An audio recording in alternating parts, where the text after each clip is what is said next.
Good morning, everybody. My name is Joseph Nocella. I am the United States Attorney for the Eastern District of New York. I'd like to welcome you here today. In addition, we have with us today FBI Director Kash Patel, FBI Assistant Director in Charge Christopher Rea of the New York Field Office, Special Agent in Charge of the New York Field Office, Leslie Bakshi's, New York Special Agent in Charge of Homeland Security, Ricky Patel, Newark Special Agent in Charge of Homeland Security, Michael McCarty, Police Commissioner Jessica Tisch, Chief of Detectives Joseph Kenny, and the Executive Director of the Waterfront Commission, Phoebe Sorrell. I'm now going to turn the podium over to FBI Director Kash Patel. Good morning. Today we are here in New York to announce a historic arrest across a wide-sweeping criminal enterprise that envelops both the NBA and La Casa Nostra. The men and women up here standing with me represent a small portion of the leadership team that brought profound justice in an era that needed it more than any. I'll just highlight some of the details in the case and the FBI work, and then you'll hear from the others. But as you now know, individuals such as Chauncey Billups, Damon Jones, and Terry Rozier were taken into custody today, former, current NBA players and coaches.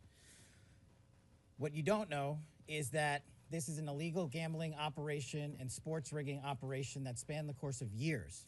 The FBI led a coordinated takedown across 11 states to arrest over 30 individuals today responsible for this case, which is very much ongoing. Not only did we crack into the fraud that these perpetrators committed on the grand stage of the NBA, but we also entered and executed a system of justice against La Casa Nostra to include the Bonanno, Gambino, Genovese, and Lucchese crime families. And you'll hear more about those details today. The charges and the arrests that were taken down across this country range from wire fraud, money laundering, extortion, robbery, illegal gambling. This FBI will leave no room for any perpetrator of crime across this country. You hear a lot about our work of defending the homeland and crushing violent crime. Well, this work is also representative of a colossal portion of the FBI's mandate to keep America safe and to keep our entertainment industry fair and secure. The men and women that are standing up here today worked tireless hours, days, months, and years. And the fraud is mind-boggling. It's not hundreds of dollars. It's not thousands of dollars. It's not tens of thousands of dollars. It's not even millions of dollars. We're talking about tens of millions of dollars in fraud and theft and robbery across a multi-year investigation. And we could not have done it without our interagency partners that are before us today. The NYPD, HSI, and teams of law enforcement officials from around the country made this day possible. It takes a team to bring this kind of justice, sweeping justice, into the halls of the United States courtrooms, where our brave United States Attorney has led this prosecution. It takes courageous prosecutors to stand before you and say, we will not allow this kind of illicit activity to happen, not only at the national sporting level, but also where it hides in La Casa Nostra. And when these two collided together, they perpetrated a fraud that is historic in terms of not just money, but the scheme and the deceit that they utilize to steal and swindle people from money, to include crypto fraud. This is an operation that showcases to you that under President Trump's administration, there is no room for any type of criminal behavior, be it on the world's largest stage or in the back rooms of tiny parlors where card games are being played. We are proud to stand here today with the men and women of the FBI and this legal team. And to the United States Attorney, I just want to thank you personally for taking the time to display the work that the media is about to hear about today in detail. As I said, it does take courageous prosecutors, but it takes a courageous United States Attorney to bring this case, because we are going to take heat for it. But we don't shy away in this administration. We don't say no. What we do is we bring the results across the finish line. We bring them to the public. We bring you accountability. And yes, they will have their day in court, and you will hear the evidence through the court system exclusively. We will not deny anyone of due process. And that's the brilliance of this system. That's the brilliance of this administration. Everyone will be held to account. So with that, I turn it over to United States Attorney Nocella. Thank you. Thank you, Director Patel. To be clear, we're announcing today indictments in two major cases, both involving fraud. One involves sports betting, and the other involves illegal gambling, very specifically rigged poker games. The first indictment involves 6 defendants who are alleged to have participated in one of the most brazen sports corruption schemes since online sports betting became widely legalized in the United States. This scheme is an insider sports betting conspiracy that exploited confidential information about National Basketball Association athletes and teams. The second indictment involves 31 defendants alleged to have participated in a nationwide scheme to rig illegal poker games. These defendants, which include former professional athletes, used high-tech cheating technology to steal millions of dollars from victims in underground poker games that were secretly fixed. The games in the New York area were backed by the Bonanno, Gambino, and Genovese crime families of La Cosa Nostra. While the cases are separate, there are 3 overlapping defendants charged in both cases: Damon Jones, Eric Ernest, and Shane Hennon. The indictments in these cases contain only allegations, and the defendants are presumed innocent until they are proven guilty in a court of law. But my message to the defendants who've been rounded up today is this: your winning streak has ended. Your luck has run out. Violating the law is a losing proposition, and you can bet on that. First, I would like to talk about United States versus Ernest, the NBA basketball gambling case. The defendants in this case are Eric Ernest, Marvez Farley, Shane Hennon, DeNiro Laster, Damon Jones, a former NBA player and coach, and Terry Rozier, a current NBA player. Other co-conspirators were previously charged for their roles in the scheme, including former NBA player Jontay Porter. Between December 2022 and March 2024, these defendants perpetrated a scheme to defraud by betting on inside, non-public information about NBA athletes and teams. The non-public information included when specific players would be sitting out future games, or when they would pull themselves out early for purported injuries or illnesses. They relied on corrupt individuals, including Jones and Rozier. They also misused information obtained through long-standing friendships that they had with NBA players and coaches. And in at least one instance, they got their information by threatening a current player, Porter, because of his pre-existing gambling debts. Defendants used this non-public information to place hundreds of thousands of dollars in fraudulent bets, mostly in the form of prop bets on individual player performance. The bets were placed through online sports books and also in person at casinos. The defendants relied on a network of straw bettors to place the maximum amount of bets to increase their potential profits. Most of these bets succeeded, and the intended losses were in the millions of dollars. The defendants then laundered their illegal winnings in various ways: peer-to-peer platforms, bank wires, and simple cash exchanges. The indictment details specific examples where the defendants profited from illegal gambling and illegal betting on various NBA games about the performance of players on, among other things, the Charlotte Hornets, the Portland Trail Blazers, the Los Angeles Lakers, and the Toronto Rangers. Each defendant in the NBA basketball gambling case has been charged with conspiracy to commit wire fraud and conspiracy to commit money laundering.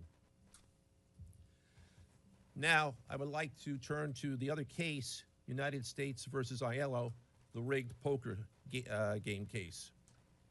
Beginning as early as 2019, the defendants in this case orchestrated a scheme to use wireless cheating technology to run rigged poker games across the United States, including in the Hamptons, Las Vegas, Miami, and Manhattan.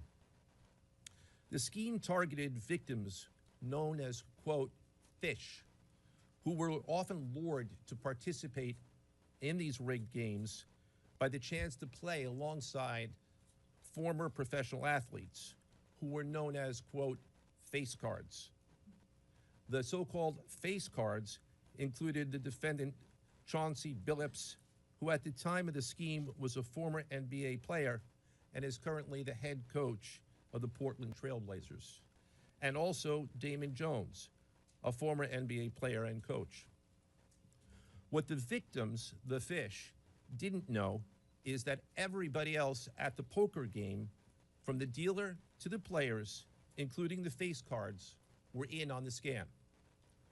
Once the game was underway, the defendants fleeced the victims out of tens or hundreds of thousands of dollars per game. The defendants used a variety of very sophisticated cheating technologies, some of which were provided by other defendants in exchange for a share of the profits from the scheme. For example, they used off-the-shelf shuffling machines that had been secretly altered in order to read the cards in the deck, predict which player at the table had the best poker hand, and relay that information to an off-site operator. The off-site operator sent the information via cell phone back to a co-conspirator at the table, and that person at the table was known as the quarterback. The quarterback then signaled secretly the information he had received from others to others at the table, and together they used that information in order to win their games and to cheat the victims. Defendants used other cheating technologies such as poker chip tray analyzers, which is a poker chip tray that secretly reads cards using a hidden camera, special contact lenses or eyeglasses that could read pre-marked cards, and an X-ray table that could read cards face down on the table. What you see depicted on the screen right now is an example of the X-ray table that reveals the cards. Although they are face down on the table, they can be read because of the X-ray technology. The Mafia, specifically members and associates of the Bonanno, Gambino, and Genovese organized crime families, had pre-existing control over non-rigged, illegal poker games around New York City. As a result, they also became involved in the rigged poker games, helping to organize the games and taking a cut of the proceedings, and working to enforce the collection of debts. The defendants laundered their proceeds, including through cash exchanges, the use of multiple shell companies, and through cryptocurrency transfers. As part of the scheme, some of the defendants and their co-conspirators also committed acts of violence, including the gunpoint robbery of a person in order to obtain a rigged shuffling machine, and extortions that were perpetrated against victims in order to ensure that they repaid their gambling debts. Defendants who participated in the rigged poker scheme are charged with wire fraud conspiracy. Other defendants have been charged with crimes including illegal gambling, money laundering, Hobbs Act robbery, and extortions. This case demonstrates our office's unrelenting commitment to fighting the scourge of organized crime in whatever form it takes.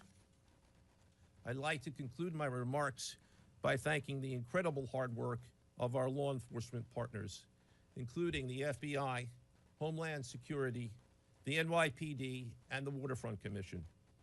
I also want to thank the dedicated prosecutors who built these two cases and who are standing to my right. Benjamin Weintraub, David Bourbon, Caitlin Farrell, Michael Gibaldi, Irisa Chen, and Sean Sherman. They had the assistance of paralegal specialists Liam McNett, John Schneider, Marlene Bosler. Also deserving of our thanks because of their outstanding investigative work on the NBA case are FBI Special Agents Russell Lantier, Dominic Mariani, Amy Giaroso, Shane Wilkins, and Supervisory Special Agent Luke Hardison. On the rigged poker game scheme, outstanding work was performed by FBI Special Agents Thomas Cribbin, Jeff Boriola, Jonathan Corona, Alexander Silverman, Amy Campanaro, and Supervisory Special Agent Michael Malahy, as well as NYPD Task Officer James McCullough, and from Homeland Security, Supervisory Special Agent Charles Freund, and from the Waterfront Commission, Detective Paul Shimborski. Finally, I want to note that the investigations in both cases are ongoing, and we encourage anyone with information about either scheme to please contact the FBI. Now I would like to turn the podium over to Special Agent in charge of the New York Field Office, I should say the Assistant Director in charge of the New York Field Office of the FBI, Christopher Rea. Chris?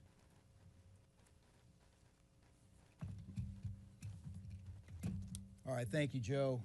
As always, we appreciate the partnership here. Can't do any of this without you and your team, so thank you. Also want to publicly thank the director for coming down from D.C. The director's a very busy person, and for him to come down should tell you the importance of this historic case. I'm Christopher Rea, the Assistant Director in charge of the FBI New York Field Office. Today, as you've heard, our office conducted a massive nationwide takedown from 2 indictments of 34 defendants for their alleged involvement in 2 separate illegal poker and sports betting schemes where, as you heard, the odds were rigged in their favor.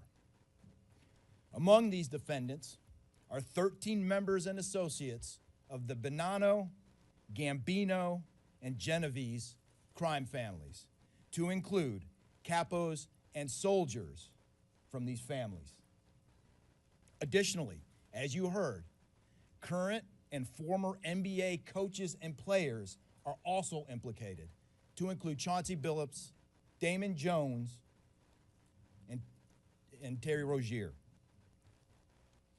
3 of the named defendants are charged for their alleged roles in both schemes.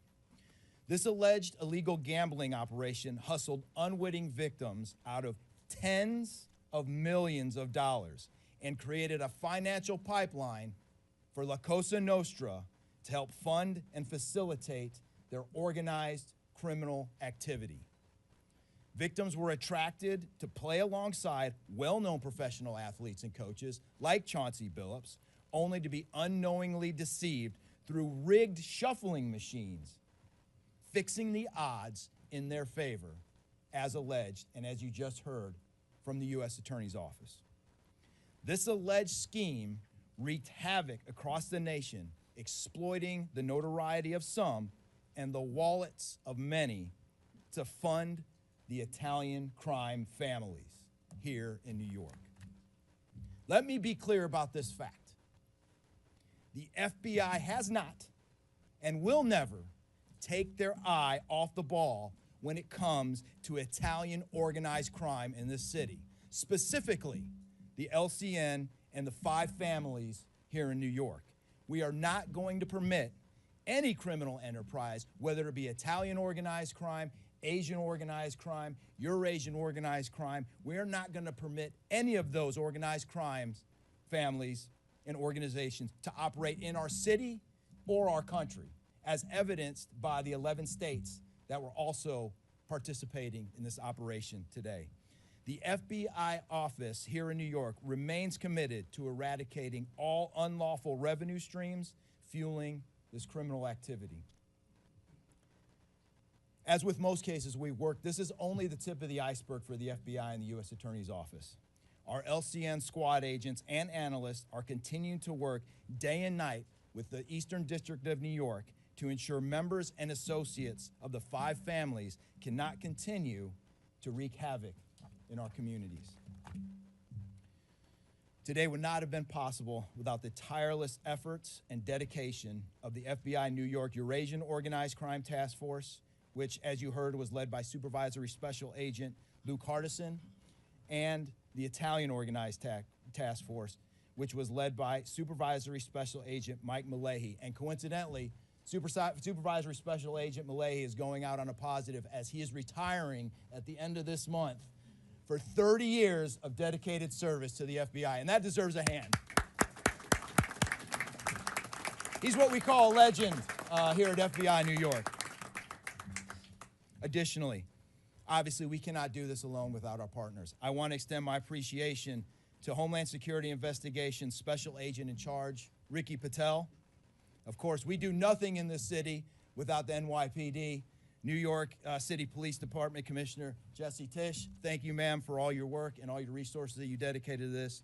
And New York Waterfront Commissioner Phoebe Soriel for their agency's assistance and support throughout this lengthy and complex investigation.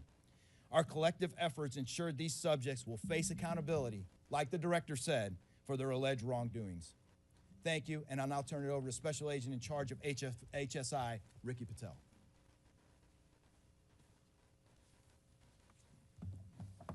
Thanks, Chris. Good afternoon, everyone. My name is Ricky Patel. I'm the Special Agent in charge for Homeland Security Investigations here in New York. This morning, hundreds of special agents and investigators with HSI, the FBI, the New York Waterfront Commission, and the NYPD descended upon the homes of individuals who for years have operated with the false sense of impunity, a false sense of incivility. In the early hours of today, across 9 states, coast to coast, dozens of defendants were arrested and will face the consequences of their alleged crimes. This was their wake-up call. With the alleged involvement of 3 La Cosa Nostra crime families, 1 NBA head coach, a Hall of Famer, no less, and former NBA players, the years of investigative work that culminated with this morning's operation seem reminiscent of a Hollywood movie. But this wasn't luck, and this wasn't theatrics. This was an evidence-driven, relentless, and unified effort among law enforcement. Through what we have dubbed Operation Royal Flush, HSI New York, along with our task force personnel from the Waterfront Commission, first uncovered this scheme more than 4 years ago. Agents and investigators dedicated countless hours and sleepless nights in identifying the criminal network, dissecting communications and patterns, and following the money with precision. We built a case, piece by piece, and what we discovered was a sprawling criminal enterprise that utilized cutting-edge technology and various methods of deception to dupe unsuspecting gamblers into paying up so that these defendants could cash out.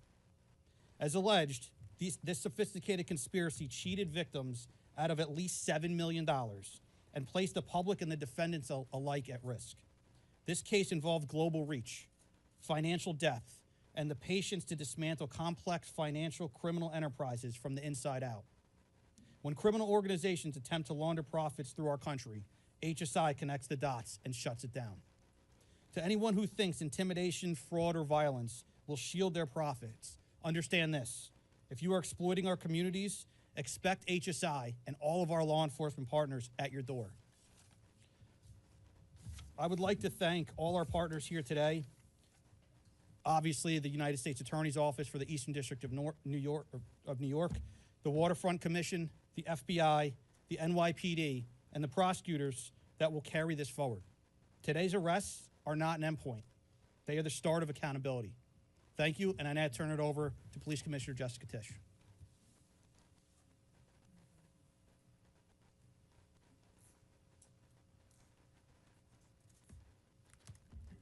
Good morning.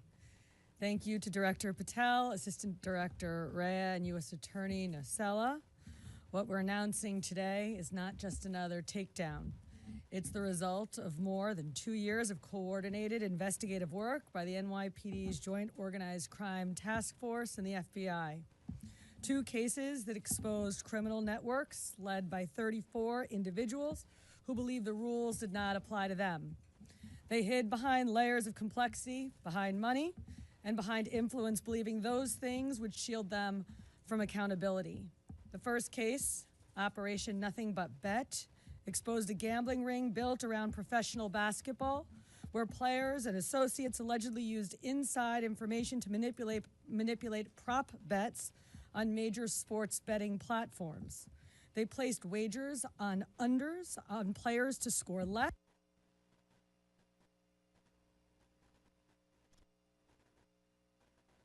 rebound less, assist less, using information that was not yet public. In some instances, players altered their performance or took themselves out of games to make sure that those bets paid out. One example occurred on March 23rd, 2023 in Charlotte.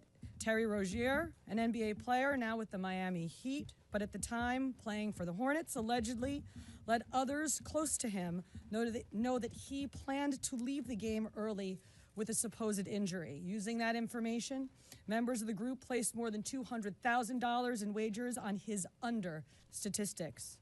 Rozier exited the game after just 9 minutes, and those bets paid out, generating tens of thousands of dollars in profit.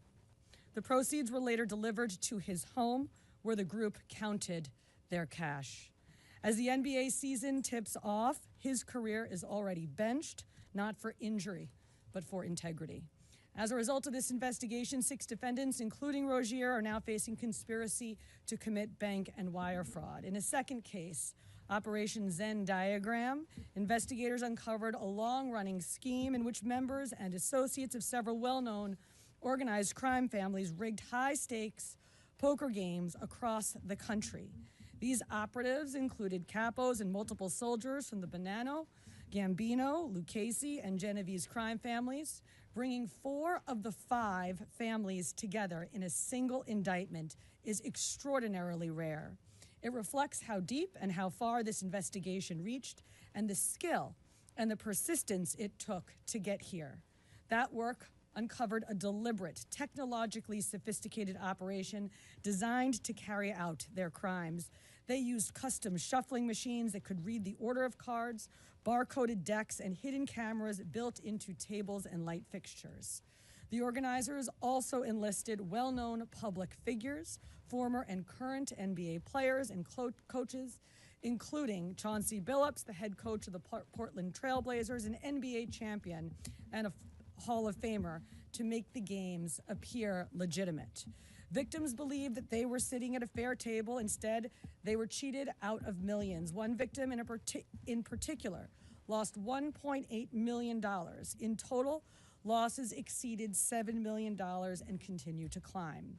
And when people refused to pay, these defendants did what organized crime has always done. They used threats, they used intimidation, and they used violence. It's the same pattern that we have seen for decades: traditional mob enforcement methods combined with new technology to expand the reach of their operations.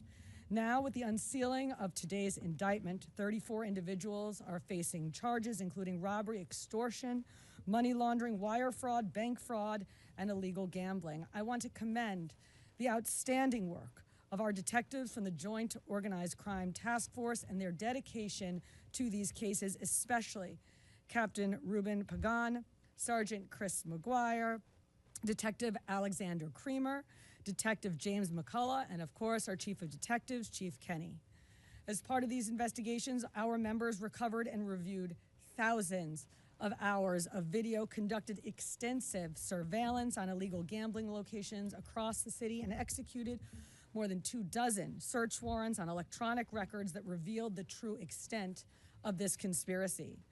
Once again, the work of our detectives, together with the FBI and the U.S. Attorney's Office, closed those gaps before they could widen further. The NYPD is proud to stand with each of you today, as these cases represent the kind of partnership that defines modern law enforcement agencies, sharing intelligence, coordinating resources, and moving as one team. Thank you.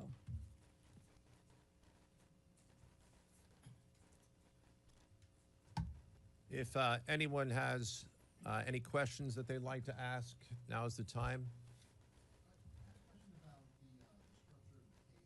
Is it the investigation into one case that leaded to the discovery of the other? Can you talk more about the link between the two? I'm not at liberty to discuss either the background of the investigation itself or the investigation as it continues. So I'm afraid I can't really explain to you other than the fact that both cases have been unsealed today, and there was an overlap that has been discussed already with respect to certain of the defendants. Yes. Chauncey Billups claimed that he had no gambling addiction. Did either Rozier or Billups or Damon Jones claim the same thing at all? With respect to any allegations or defenses that have been made by any of the defendants, they will have their opportunity to present them in court. We're not here to air those at this time or to discuss them. Yes.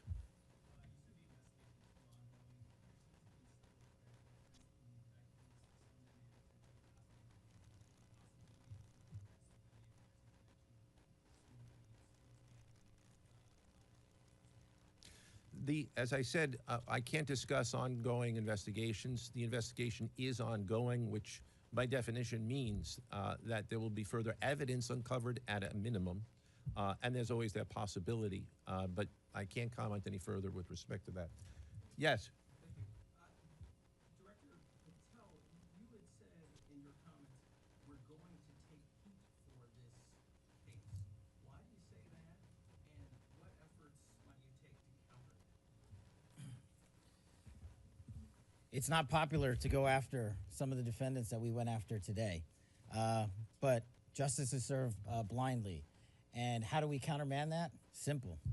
The unsealing of these indictments today shows the force of the Department of Justice and our great Attorney General and the leadership that we have at the FBI and the team here to specifically mete out justice. And look, let's not, mince words. This is the insider trading saga for the NBA. That's what this is. That's why we are going to take heat. But as the evidence comes out, as the indictments are unsealed, you will see the extensive work these men and women put in, countless hours over years, and that's how we countermand it.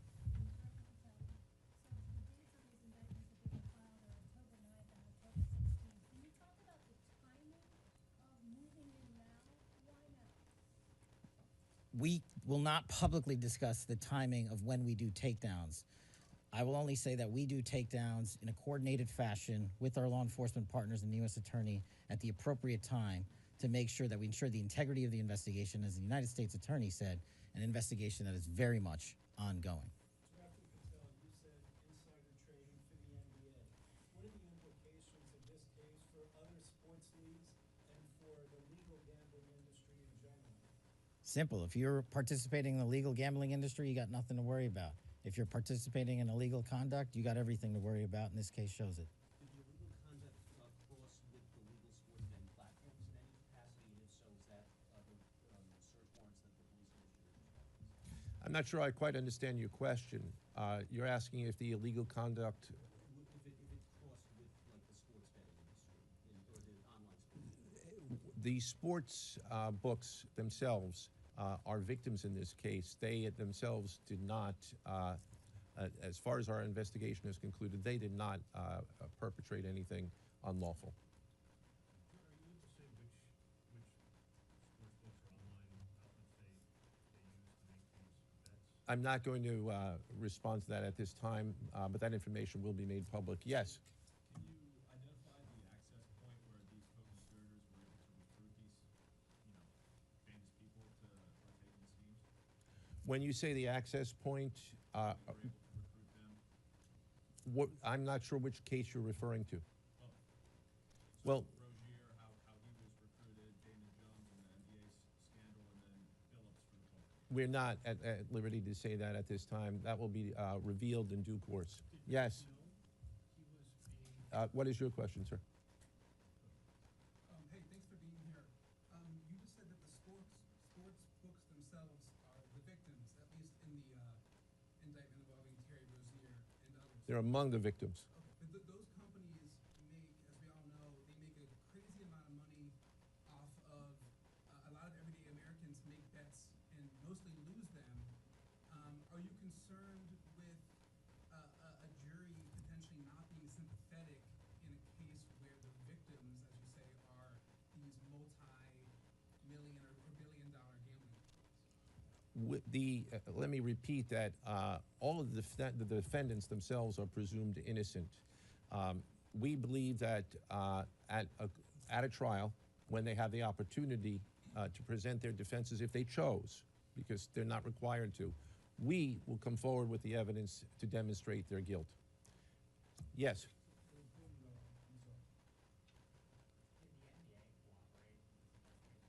The answer to your question is yes, the NBA has cooperated with the investigation. Yes, sir.